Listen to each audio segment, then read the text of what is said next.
Good morning mga langga. Second batch tayo ng ating patogi. Ayan, patawagin natin.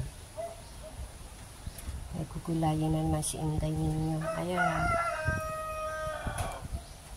Ganda ng tubo nila. Pang 4 days na ito. Kaya kailangan ng magulay. Dapat ang magulay siya. Kasi ayan na. Ganda ng tubo, oh.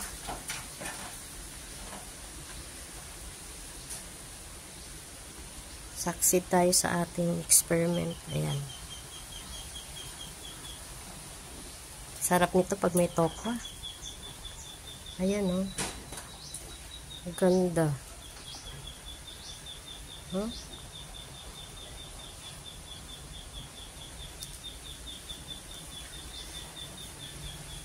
Pwede na tayo magnegosyo.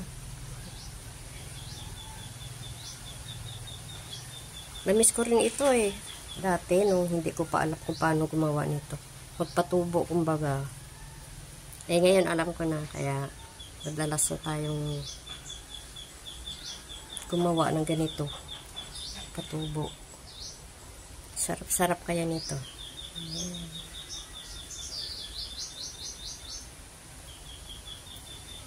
Okay mga langga, thanks for watching.